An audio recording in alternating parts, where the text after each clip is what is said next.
Em nosso estudo de hoje, a lição 12 do livro Essencial e tem por título As 3 Escolhas. O discípulo apresentou-se ao orientador cristão e indagou: instrutor, em sua opinião, qual é a lei que englobaria em si todas as leis de Deus? O interpelado respondeu: a lei do bem. Entretanto, acrescentou o aprendiz: quem diz lei refere-se a clima de ação que todos devemos observar? Isso mesmo. E nesse caso, onde ficaria o livre-arbítrio? O orientador meditou alguns momentos e considerou: o livre-arbítrio é concedido a todas as criaturas conscientes, porquanto a cada espírito será dado o que lhe cabe receber, conforme as próprias obras. O Criador, porém, não é autor de violência, por isso, até mesmo ante a lei do bem, a pessoa humana dispõe de 3 opções distintas. Poderemos segui-la, parar na senda evolutiva, de modo a não segui-la, ou afastarmos-nos dela pelos despenhadeiros do mal. Instrutor amigo, esclareça por obséquio a que resultado nos levam as 3 escolhas referidas. O mentor aclarou com serenidade: os que observam a lei do bem se encaminham para as esferas superiores. Os que preferem descansar no caminho, por vezes, se demoram muito tempo na inércia, retomando a marcha com muitas dificuldades para a readaptação às tarefas da jornada.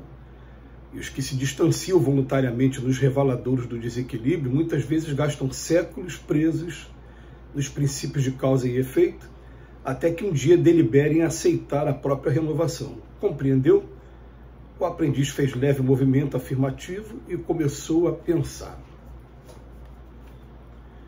Quando a gente aprende com os espíritos que nós somos espíritos imortais, fomos criados um dia pelo Pai, simples e ignorante, sem inteligência e sem moralidade, e a gente começa uma jornada progressiva que jamais retrograda.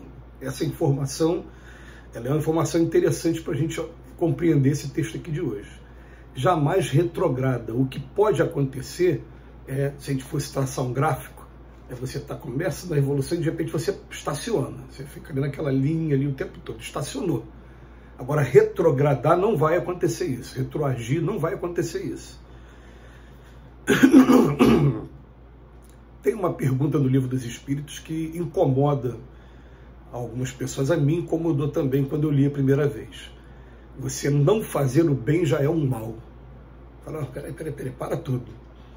Eu sou uma pessoa que cumpro com as minhas obrigações, eu procuro atender as obrigações com a família, as obrigações com o Estado. Eu não estou fazendo mal a ninguém. Como é que não fazer o bem também já é um mal? Vem a explicação dos espíritos. A gente está num mundo de expiações e provas, que ele é igual uma escola. Eu não fazer o bem aqui nesse mundo é igual ao aluno que resolveu não estudar na escola e acaba não passando de ano porque, quando for submetido ao exame, não está preparado para fazer aquele exame porque não estudou. É isso mesmo? Então vamos entender uma coisa. Dentro do estudo da doutrina espírita, a pergunta 80 do Livro dos Espíritos fala que a criação é permanente, que tem espíritos sendo criados nesse momento. Se esses espíritos estão sendo criados nesse momento, a gente vai linkar a pergunta 80 com o capítulo 3 do Evangelho segundo o Espiritismo, que fala das várias moradas da casa do Pai. Nesse capítulo, os espíritos têm o cuidado de trazer para a gente a informação de que existem 5 categorias de mundos, de acordo com o estágio evolutivo em que o espírito se encontra. Quando ele está recém-criado, saído da mão do Pai, agora, ele vai para o mundo primitivo. São aqueles mundos ainda que ainda não têm a evolução tecnológica que a gente tem, que a gente pode comparar com a Idade da Pedra, que o homem ainda está em busca do alimento, de se defender das intempéries, das tempestades, procurar abrigo, se defender dos seus predadores, enfim, aquela vida ainda mais primitiva. Conforme ele vai evoluindo, vai chegar um momento em que ele vai ser promovido e a próxima etapa vai ser o mundo de expiações e provas, que é a que a gente está vivendo aqui. E que essa que a gente está vivendo aqui é somente a segunda etapa de 5 que eles apresentam. Eles ainda falam para a gente que depois daqui nós vamos para mundos regenerados, até chegar a mundos ditosos e até chegar a mundos celestes. E coloca lá no Evangelho, no capítulo 3 do Evangelho segundo o Espiritismo, essa categoria de mundos. Quando Jesus até fala na última ceia para os discípulos: há várias moradas na casa do meu Pai, se não fosse assim, né, eu não falaria. Eu estou indo na frente preparar o lugar para vocês, daqui a pouco eu volto para buscar vocês.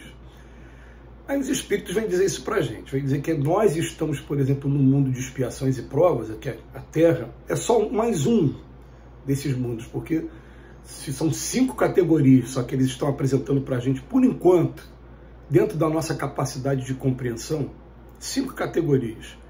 E a gente tem acesso a bilhões de planetas. Esses planetas todos que tem por aí, se for fazer uma classificação, eles vão estar em um desses 5. Então não tem somente a Terra como um mundo de expiações e provas. Assim como existem várias escolas primárias, secundárias, também existem vários mundos de expiações e provas por aí.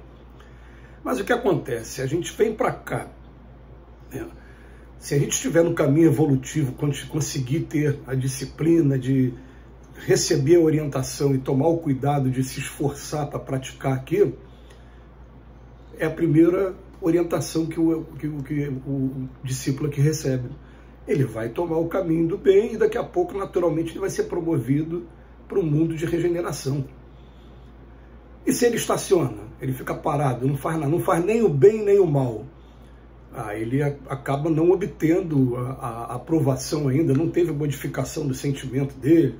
Pode até ter tido alguma evolução na inteligência, mas nós somos inteligência e moralidade, sentimento, inteligência e sentimento. No Evangelho segundo o Espiritismo, por exemplo, tem um outro texto, lá no capítulo 8, que fala assim, que a grande virtude da nossa geração é a atividade intelectual, mas que o grande vício nosso é a indiferença moral, né? Então a gente vem para cá, a gente fica naquela de não faz o bem nem faz o mal. Você fica estacionado e não consegue ainda, vou usar aqui uma comparação que a gente sempre usa, o passaporte para poder adentrar em mundos mais bem-aventurados. Agora, se você nem seguiu bem e também, além de ficar estacionado, ainda fez o mal, o que vai acontecer? A gente vai ficar, através da lei de causa e efeito, preso durante séculos e séculos, como diz aqui os espíritos, principalmente esses espíritos que se envolvem com destruição em massa, com guerras, né? Eles acabam tendo que, como diz Jesus no Evangelho, né? Essa geração não passará até que se cumpra o último iota. Enquanto eu não reparar o mal que eu fiz, eu não vou conseguir seguir a jornada. Então, você fica encarnação a encarnação tendo que reparar os problemas que você causou no meio do caminho. Precisa reparar tudo. A gente tem que entender uma coisa também que é legal. Quando você para estudar o Evangelho de Jesus, ele fala: o reino dos céus é semelhante àquele credor que emprestou R$1.000 para uma pessoa. Aí quando ele encontrou com a pessoa: cadê os meus R$1.000? Eu não tenho agora, você me desculpa. Não, então esquece, eu te perdoo.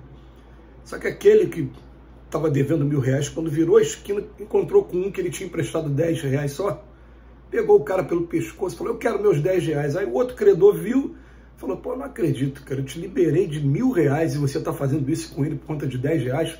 Faz o seguinte, para tudo, eu quero meus R$1.000 e quero com juros a partir de agora. O que tem por trás dessa parábola de Jesus? É que, eu vou dar um exemplo aqui grotesco, mas vai dar para a gente entender. Se eu matei 50 pessoas, eu não preciso conviver com aqueles 50 espíritos, resgatar. Não, eu só tenho que aprender que matar é errado. Quando eu matar, aprender isso, solidificar esse aprendizado, eu estou liberado dessa dívida aí dos 1.000 aí. É isso que Jesus está falando ali no... Então, a gente tem 3 opções. Ou reconhece o verdadeiro espírita pelo esforço que ele faz em domar suas más inclinações. Eu faço esforço, consigo algum progresso, e se não consigo agora o passaporte para ir para mundos melhores, eu pelo menos estou no caminho. Legal. 2, eu estaciono e sei que esse passaporte ficou para depois, foi postergado. 2. 3, eu entro no caminho do mal e vou prolongando cada vez mais, dificultando cada vez mais o meu acesso a moradas mais bem-aventuradas. Essa é a interpretação que a gente dá desse texto de hoje. Que Jesus nos abençoe hoje e sempre.